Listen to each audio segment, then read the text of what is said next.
మనం ఏదైనా పల్లెకు పోతే కరెంటు వైర్లు, చెట్ల కొమ్మలు దారికి అడ్డంగా కనిపిస్తాయి. కానీ నిర్మల్ జిల్లా తానూరు మండలం బోల్సా గ్రామ పంచాయతీ పరిధిలో మాత్రం మంచినీటి పైప్ లైన్లు ఇళ్లపై నుంచి వేలాడుతూ కనిపిస్తుంటాయి. గ్రామంలో బోర్లు ఉన్న వేసవి తాపం కారణంగా భూగర్భ జలాలు అడుగంటిపోయాయి.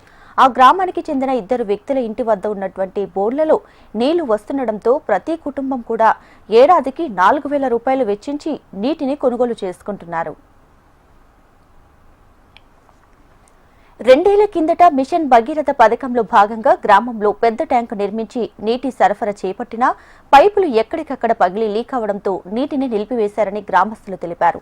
నీటి సమస్యపై స్థానిక ఎమ్మెల్యే, జిల్లా కలెక్టర్ దృష్టికి తీసుకువెళ్లామని, కొత్త బోరు వేయిస్తామని హామీ ఇచ్చినా పరిష్కారానికి నోచుకోలేదని గ్రామస్తులు ఆవేదన చెందుతున్నారు.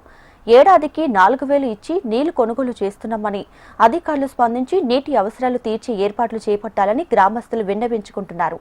ఇక అధికారులు వెంటనే స్పందించి తమ సమస్యను పరిష్కరించాలని గ్రామస్తులు కోరుతున్నారు. మా విలేజ్ మొత్తానికి ఒకటే బోర్ ఉన్నది. అది డ్రింకింగ్ వాటర్. ఇప్పుడు కొద్ది 15-20 రోజుల నుంచి బాగా తగ్గైపోయింది. తక్కువ అంటే బాగా తక్కువైంది. ఒక బిందె నిండాలంటే 5 నిమిషాల నుంచి 10 నిమిషాలు పడుతున్నది.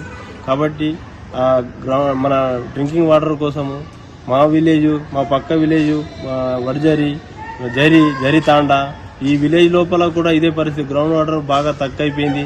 తాగడానికి నీళ్లు 1 కిలోమీటర్ దూరం వెళ్ళి తెచ్చుకోవడం, ఇతరుల చేనులో పోల కానీ మరి వేరొకళ్ళ ఇంటి దగ్గర ఒకటే బోర్ ఉంది. ఆయన ప్రజలకు సేవతో అది ఎంతో కొంచెం డబ్బులు ఇచ్చి ఆ వాటర్ని మేము తెచ్చుకోవడం జరుగుతుంది.